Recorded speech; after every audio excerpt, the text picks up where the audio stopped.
Hello friend, आप सभी का हमारे यूट्यूब चैनल ब्राइट बुद्धि में आप सभी का स्वागत है। तो आज हम अध्याय 11 पढ़ेंगे, प्रकाश के खेल।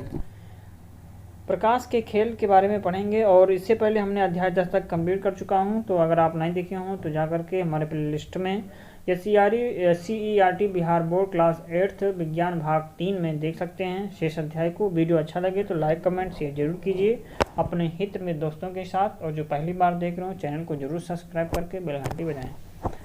तो आज हम पढ़ेंगे प्रकाश के खेल, जिसमें हमारी सभी ज्ञानेंद्रियों में आँख का एक महत्वपूर्ण ज्ञानेंद्रिय है। मतलब कि हमारी सभी ज्ञानेंद्रियों में आँख जो है एक महत्वपूर्ण ज्ञानेंद्रियों का काम करती है। अर्थात काम नहीं, ये एक महत्वपूर्ण ज्ञानेंद्रिय है ही। ठीक है, हमारी जो सभी ज्ञानेंद्रियों में जो आँख होती है एक महत्वपूर्ण ज्ञानेंद्रिय है, और इसकी सहायता से हम अपने आस पड़ोस या हम अपने सामने पड़ने वाले अनेक वस्तुओं को दिन के उजाले में तो देख ही पाते हैं, रात में कभी कभी चंद्रमा एवं तारों को भी देख पाते हैं। क्या आप बता सकते हैं कि देखना कैसे संभव हो पाता है? दिन के उजाले में आप अपने घर की खिड़की से जिन जिन वस्तुओं को देख पाते हैं, क्या बगैर चांदनी वाली अंधेरी रात में भी उन वस्तुओं को देख पाते हैं? वस्तु को देखने में कौन सी चीज़ें सहायक हैं? क्या आपने कभी सोचा है कि दिन में दूर तक दिखाई देने वाले पेड़ पौधे अंधेरी रात में क्यों नहीं दिखाई देते? क्या आप वस्तुओं को तब भी देख पाएंगे जब आपकी आंखें बंद हो या वस्तु आपकी पीठ की तरफ रखी हो तथा आपको मोड़ करके देखने न दिया जाए? तो क्या तब भी आप वस्तुओं को देख पाएंगे? अगर कोई लड़का अंधेरे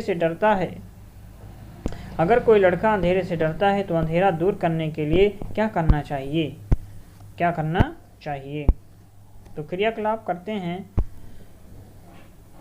क्रियाकलाप है कि तीन तीन छात्र या छात्रा का समूह बनाइए। उसमें एक आगे की तरफ देखेंगे, दूसरा उनकी पीठ की तरफ अपनी अंगुली या अन्य वस्तु रखेंगे, जिसकी संख्या बढ़ाते घटाते रहेंगे। तीसरा छात्र या छात्रा पहले से उस संख्या को पूछेगा। पहले छात्र के द्वारा दिए गए जवाब के गलत होने के कारण पर चर्चा करेंगे। केवल आँखों के द्वारा हम किसी वस्तु को नहीं देख सकते हैं। किसी वस्तु को हम तभी देख पाते हैं जब उस वस्तु से आने वाली प्रकाश हमारी आँखों में प्रवेश करे। यह प्रकाश वस्तुओं के द्वारा उत्सर्जित अथवा वस्तु से परावर्तित हुआ हो सकता है, अर्थात या तो स्वयं प्रकाश स्रोत दिखती है अथवा किसी वस्तु पर प्रकाश पड़ रहा होता है जो हमारी आंखों तक परावर्तित होकर के पहुंचता है। छाया एवं प्रतिबिंब। कक्षा 6 में आपने हाथों की अंगुलियों को प्रकाश स्रोत के सामने विभिन्न अवस्थाओं में रख करके अनेक पशु पक्षियों की आकृतियों की छाया बनाया था। क्या आप बता सकते हैं कि छाया कैसे बनती है? क्रियाकलाप 2, आवश्यक वस्तु एक सीधी एवं लंबी छड़ी लें। मतलब कि क्रियाकलाप करना है जिसमें हमको आवश्यक वस्तु में आता है एक सीधी एवं एक लंबी छड़ी। चेतावनी है कि ज़्यादा गर्मी रहने पर इस गतिविधि को न किया जाए, बेहतर होगा जाड़े के दिनों में किया जाए। सभी छात्र छात्रा वर्ग कक्ष से बाहर धूप में खड़े होकर के अपनी अपनी छाया का अवलोकन करें। एक छात्र लंबी छड़ी जिस पर के दो किनारे ए एवं बी बने हों को लेकर के ए वाले भाग को सावधानी पूर्वक किसी छात्र के सिर की तरफ तथा बी वाले भाग को उस छात्र की छाया की तरफ रख करके देखें कि छड़ी का सिरा ए किस तरफ इंगित करता है। अन्य छात्रों के साथ भी इस क्रियाकलाप को दोहराकर देखेंगे कि क्या हमेशा छड़ी का सिरा ए की ही तरफ इंगित करता है।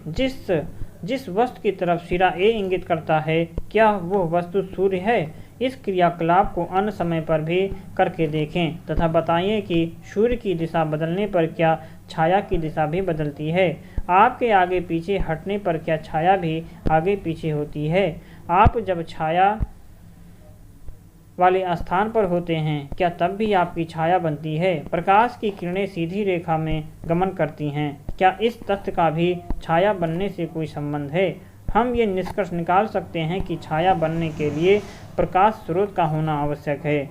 छाया बनने के लिए प्रकाश स्रोत का होना आवश्यक, अपारदर्शक वस्तु का होना आवश्यक, पर्दे का होना आवश्यक है। आइए छाया का आरेख बनाएं।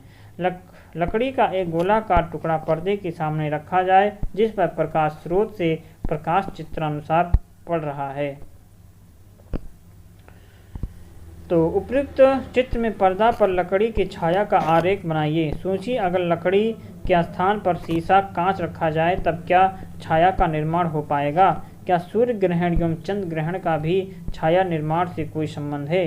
कक्षा 7 में आपने सीखा है कि कोई भी चमकदार सतह दर्पण की तरह काम करती है तथा अपने ऊपर पड़ने वाले प्रकाश को परावर्तित कर देता है। विभिन्न चमकदार सतहों पर आपने अपना प्रतिबिंब देखा है या किसी अन्य वस्तु के प्रतिबिंब का अवलोकन किया है। अब आप बताइए कि छाया तथा प्रतिबिंब में क्या अंतर अनुभव करते हैं? प्रतिबिंब बनने में परावर्तन की क्या भूमिका है? परावर्तक पृष्ठ प्रतिबिंब निर्माण में कितना सहायक है तथा परावर्तक पृष्ठ का परावर्तन पर क्या प्रभाव पड़ता है? आइए जानते हैं परावर्तन के नियम जो अक्सर एग्जामों में पूछे जाते हैं। इसको बहुत ध्यानपूर्वक समझना है, एक उदाहरण के तौर पे भी, क्योंकि यहाँ क्रियाकलाप भी दिया गया है, तो आप इस परावर्तन के नियम को अच्छी तरह से समझ सकते हैं और यहाँ पर ज़्यादा बताने की ज़रूरत भी नहीं पड़ेगी, क्योंकि यहाँ पर उदाहरण सहित आपको समझाने की पूरी कोशिश किया गया है। तो आप इसे यहाँ पर ध्यानपूर्वक पढ़ेंगे, परावर्तन के नियम को जानेंगे। तो आवश्यक वस्तुएं हैं जैसे कि एक बड़ा कंघा जिसके दांत महीन हो, कागज लें, काला एवं सफ़ेद की सीट, टार्च, समतल दर्पण, स्केल, पेंसिल और चांद। एक कंघा लीजिए तथा उसको 2 लगातार दांतों के बीच का रिक्त स्थान छोड़ करके शेष दांतों को काले कागज से बंद कर दीजिए। मेज पर सफ़ेद कागज की शीट लगाइए और इस शीट के लंबवत ढके हुए कंघे को पकड़िए। अब टार्च की सहायता से कंघे के रिक्त स्थान पर प्रकाश डालिए तथा टार्च एवं कंघे को इस प्रकार समायोजित कीजिए कि कंघे के दूसरे ओर प्रकाश की एक किरण पुंज दिखे। किरण पुंज के गमन पथ के सामने समतल दर्पण रखिए। अब आप क्या देखते हैं कि किसी परावर्तक पृष्ठ पर पड़ने वाले प्रकाश की किरण को आपतित किरण कहते हैं। मतलब किसी परावर्तक पृष्ठ पर पड़ने वाली प्रकाश की किरण को आपतित किरण कहते हैं और परावर्तक पृष्ठ से परावर्तन के पश्चात वापस आने वाली प्रकाश की किरण को परावर्तित किरण कहते हैं। उपयुक्त क्रियाकलाप में समतल दर्पण के स्थान पर एक रेखा खींचिए तथा उस रेखा के ऊपर दर्पण को रख करके पुनः इसको कीजिए। दर्पण को निरूपित करने वाली रेखा के जिस बिंदु पर आपतित किरण दर्पण से टकराती है उस पर दर्पण से 90 अंश का कोण बनाते हुए एक रेखा खींचिए। ये रेखा परावर्तक पृष्ठ के उस बिंदु पर अभिलंब कहलाती है। आपतित किरण तथा अभिलंब के बीच के कोण को आपतन कोण कहा जाता है, जिसे हम आई से निरूपित करते हैं। तो आपतित किरण तथा अभिलंब के बीच का कोण आपतन कोण होता है, हम इसे आई से निरूपित करते हैं। परावर्तित किरण तथा अभिलंब के बीच के कोण को परावर्तन कोण कहते हैं, जिसे हम आर से निरूपित करते हैं। ये आपतित टकराने के बाद किसी समतल से वापस लौट जाती है। टकराने के बाद तो यह प्रकाश की किरण होती है। एक हुई आपतित तो ये हो गया परावर्तित किरण। तो ये आपतन कोण को हम आई से और परावर्तन कोण को आर से निरूपित करते हैं। आपतन कोण परावर्तन कोण का माप तालिका में लिखिए। अलग अलग आपतन कोण के लिए उपयुक्त क्रियाकलाप को दोहराइए तथा प्रत्येक स्थिति में आपतन कोण तथा परावर्तन कोण को माप करके तालिका में लिखिए। अब तालिका का अवलोकन कर बताइए कि क्या आपतन कोण परावर्तन कोण बराबर हैं। सावधानी पूर्वक ये क्रियाकलाप करने पर आप पाएंगे कि आपतन कोण हमेशा परावर्तन कोण के बराबर होता है, अर्थात एंगल आई बराबर क्या होता है, एंगल आर। आपतन कोण बराबर क्या, आपतन कोण का मान परावर्तन कोण के बराबर होता है। समतल दर्पण को ऊर्ध्वाधर रख करके उपयुक्त क्रियाकलाप किया गया। अब अगर समतल दर्पण को क्षैतिज रख करके उपयुक्त क्रियाकलाप करना हो तब आपतन कोण तथा परावर्तन कोण कैसे मापेंगे। आपतित किरण आपतन बिंदु पर अभिलंब तथा परावर्तित किरण एक तल में होते हैं। अर्थात ये दूसरा नियम ये है कि जो आपतित किरण होते हैं आपतित किरण आपतन बिंदु पर अविलंब तथा परावर्तित किरण एक ही तल में होते हैं। नियमित तथा विस्तृत परावर्तन क्या है? नियमित तथा विस्तृत परावर्तन। आप अपने चेहरे पर प्रतिबिंब दर्पण के अतिरिक्त किन किन वस्तुओं पर देखते हैं? सभी वस्तुओं की सतह पर प्रतिबिंब क्यों नहीं दिखाई देते? पुराने धुंधले बर्तनों तथा नए चमकते बर्तन पर प्रतिबिंब में अंतर दिखाई देता है, तो ऐसा क्यों है? क्रियाकलाप 4 करते हैं। कल्पना कीजिए कि किसी समतल दर्पण पर समांतर किरणें आपतित हो रही हैं। समतल दर्पण के परावर्तक पृष्ठ के प्रत्येक बिंदु पर परावर्तन के नियम मान्य हैं। इन नियमों का उपयोग करते हुए प्रत्येक आपतन बिंदु पर परावर्तित किरणों का आरेख बनाइए। क्रियाकलाप 5। क्या वे परावर्तित किरणें भी एक दूसरे के समांतर हैं? इस प्रकार के परावर्तन को नियमित परावर्तन कहते हैं। क्या कहते हैं? इसे हम नियमित परावर्तन कहते हैं। इसमें बताया गया है कि क्या वे परावर्तित किरणें भी एक दूसरे के समांतर हैं? इस प्रकार के परावर्तन को नियमित परावर्तन कहते हैं। जब सभी समांतर आपतित किरणें किसी परावर्तक पृष्ठ से परावर्तित होने के पश्चात समांतर नहीं होती, तो ऐसे परावर्तन को अनियमित या विस्तृत परावर्तन कहते हैं। ध्यान देने वाली बात यह है कि विस्तृत परावर्तन में भी परावर्तन के नियमों का पालन होता है। अब आप बताइए कि नए चमकते बर्तन से नियमित परावर्तन होता है या धुंधले पुराने एवं खुरदुरे बर्तन से? किसी परावर्तक सतह से, मतलब कि अगर नियमित या विस्तृत परावर्तन और ये है नियमित परावर्तन, तो यहाँ पर बताना ये है कि जब समांतर आपतित किरण किसी परावर्तक पृष्ठ से आप परावर्तित होने के पश्चात समांतर नहीं होती हैं, तो ऐसे परावर्तन को अनियमित या विस्तृत परावर्तन कहते हैं। समांतर नहीं होती तो ये क्या से हो जाते हैं? इसे हम विस्तृत परावर्तन कहते हैं।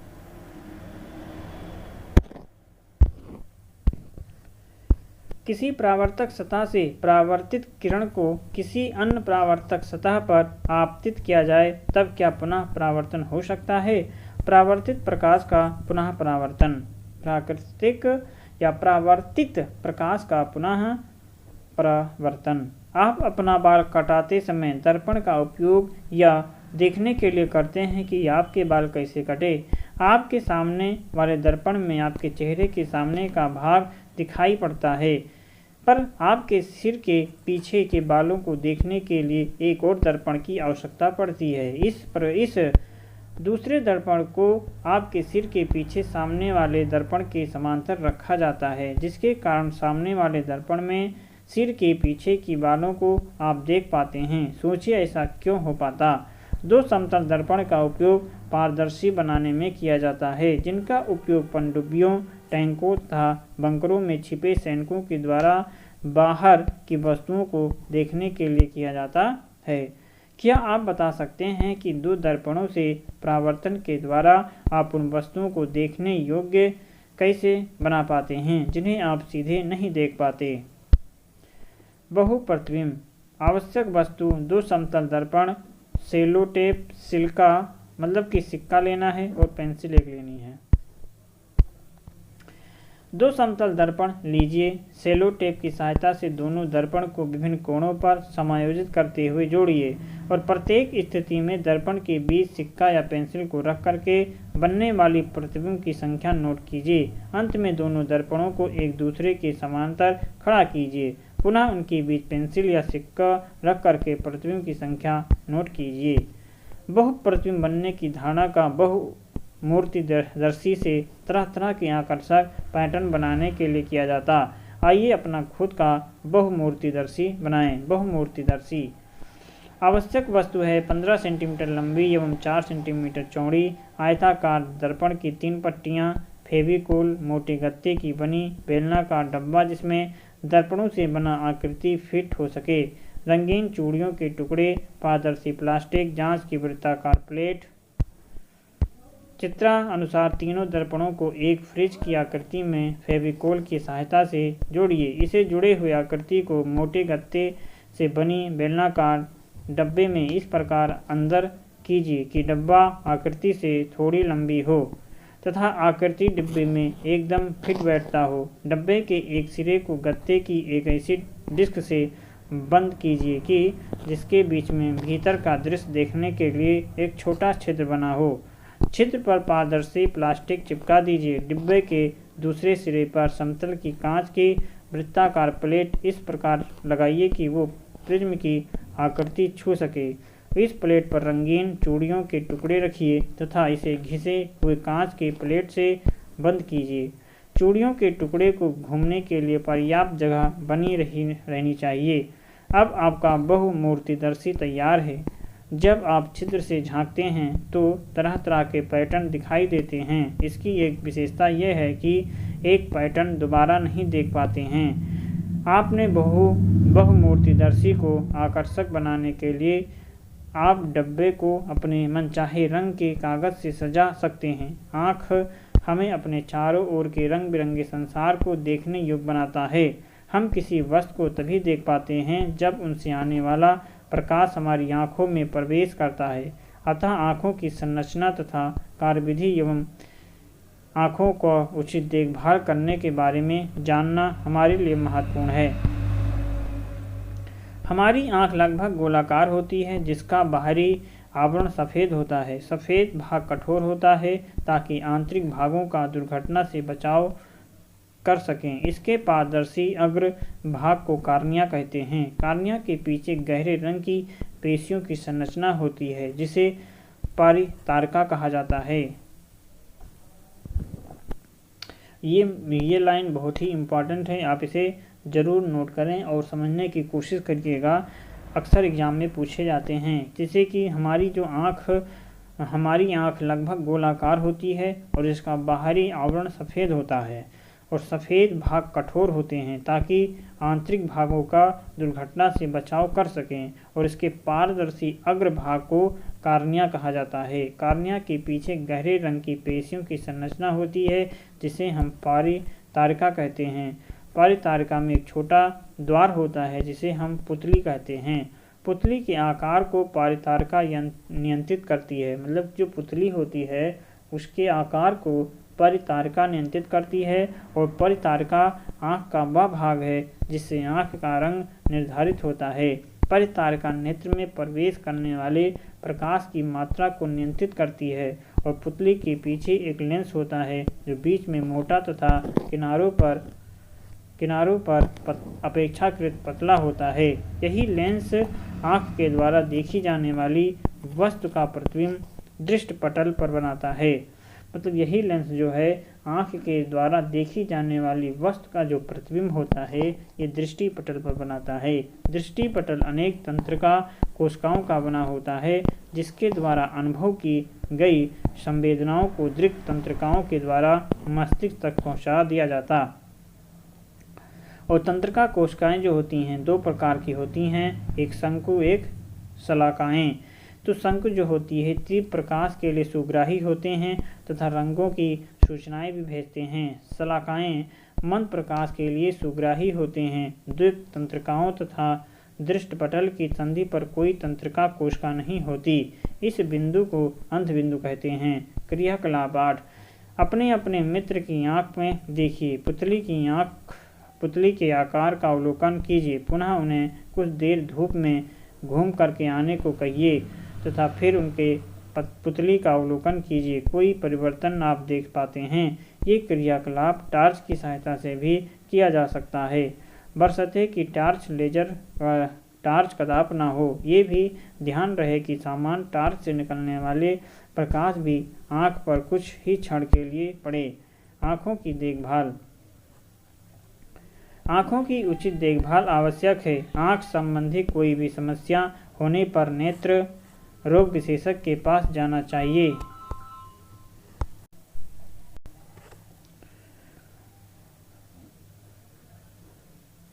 आँख संबंधी कोई भी समस्या होने पर नेत्र रोग विशेषज्ञ के पास जाना चाहिए तथा नियमित जांच करानी चाहिए। आँखों के लिए बहुत अधिक या बहुत कम प्रकाश हानिकारक होता है, अतः किसी शक्तिशाली प्रकाश स्रोत को कभी भी सीधा नहीं देखिए या कम प्रकाश में नहीं पढ़िए।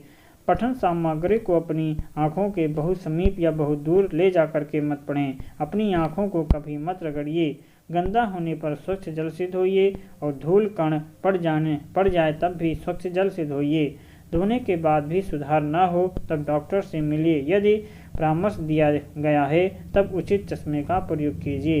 इसके अतिरिक्त अपने आहार में विटामिन ए युक्त अवयवों को शामिल कीजिए, जैसे गाजर और फूल गोभी, पालक, दूध, अंडे इत्यादि का सेवन कीजिए। आपके विटामिन ए की कमी से आँखों की क्षति हो सकती है। पीले रंग के फल, सब्जी जैसे पपीते, कुम्हड़ा इत्यादि का सेवन करना चाहिए। क्या आपने आसपास कोई ऐसे व्यक्ति या बच्चे को देखे हैं जो या तो ठीक ढंग से देख नहीं पाते या बिल्कुल नहीं देख सकते? देखिए वे अपने कार्य कैसे कर पाते हैं तथा उनसे मिलकर के उनकी कठिनाइयों को जानने का प्रयास कीजिए एवं उनकी सहायता कीजिए। दृष्टि निषक्त व्यक्ति पढ़ लिख सकते हैं। कुछ व्यक्ति जन्म से बिल्कुल नहीं देख पाते हैं। कुछ व्यक्ति किसी बीमारी के कारण अपनी आँखों की रोशनी खो देते हैं। ऐसे व्यक्ति स्पर्श द्वारा अथवा ध्वनियों को ध्यानपूर्वक सुन करके अपने कार्य करते हैं। कुछ लोग जिनमें बच्चे भी सम्मिलित हैं वे आँख से स्पष्ट देख नहीं पाते। वे अतिरिक्त संसाधन उन्हें अपनी समझ क्षमताओं को विकसित करने में मदद करते हैं। ये संसाधन दो प्रकार का होता है। एक अप्रकाशिक संसाधन जिसे हम इसके अंतर्गत ब्रेल स्लेट, ब्रेन लिपि युक्त कागज इत्यादि आते हैं। एक प्रकाशिक साधन जिसमें चश्मा और लेंस आता है। ब्रेल पद्धति दृष्टि निषक्त व्यक्तियों के लिए सर्वाधिक लोकप्रिय साधन ब्रेल है। ये लुई ब्रेल जो स्वयं एक दृष्टि निषक्त व्यक्ति थे, 1821 ईस्वी में दृष्टि निषक्त व्यक्तियों के लिए एक पद्धति विकसित की। वर्तमान पद्धति 1932 में अपनाई गई। सामान्य भाषाओं गणित वैज्ञानिकों के विचारों के लिए ब्रेल कोड है और इस पद्धति में 63 बिंदुकित पैटर्न हैं जिनकी सहायता से दृष्टि निषक्त लोग सीख पाते हैं। इसी तरह से दृष्टि निषक्त व्यक्तियों के लिए ब्रेल कोड को ब्रेल लिपि कहा जाता है। आइए हम लेसन में क्या सीखे। जब प्रकाश किसी चिकने चमकदार परावर्तक सतह पर आपतित होता है तब नियमित परावर्तन कहलाता है। मतलब कि किसी चिकने समतल परावर्तक सतह पर आपतित होता है तब हम उसे नियमित परावर्तन कहते हैं। और विस्तृत परावर्तन खुरदरे सतह से होता है। मतलब कि ये चमकदार चिकने सतह पे नहीं होगा। विस्तृत परावर्तन ये किसी खुरदरे सतह से होता है। परावर्तन के दो नियम हैं।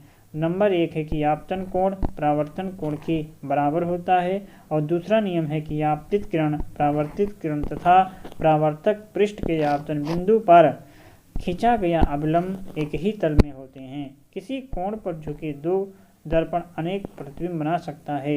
बहुपरावर्तन के कारण बहुमूर्तिदर्शी से अनेक सुंदर पैटर्न बनते हैं। हमारी आँख के महत्वपूर्ण भाग हैं कार्निया, पारितारिका, पुतली, लेंस, दृष्टिपटल और दृक्तंत्रिकाएं। ब्रेल पद्धति का उपयोग करके दृष्टि निषक्त व्यक्ति पढ़ लिख सकते हैं। और इसी के साथ ये अध्याय भी समाप्त होता है। और अगर पाठ अच्छा लगा हो तो वीडियो अच्छा लगा हो तो लाइक कमेंट शेयर जरूर कीजिए अपने हित में दोस्तों के साथ। और जो पहली बार देख रहे हो वो ज़रूर चैनल को सब्सक्राइब करके बेल घंटी बजाएं।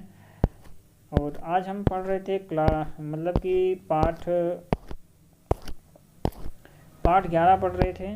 पाठ 11 पढ़ रहे थे जिसमें हमने आज पढ़ा प्रकाश के लिए खेल पढ़ रहे थे। इससे अब हम 12 पढ़ेंगे। अगर आप इससे पहले के वीडियो न देखे हों तो प्लेलिस्ट में जाकर के शेष अध्याय देख सकते हैं। वीडियो अच्छा लगे तो लाइक कमेंट शेयर जरूर कीजिए अपने हित में दोस्तों के साथ। तब तक आप पढ़ते रहें, मस्त रहें। नमस्कार।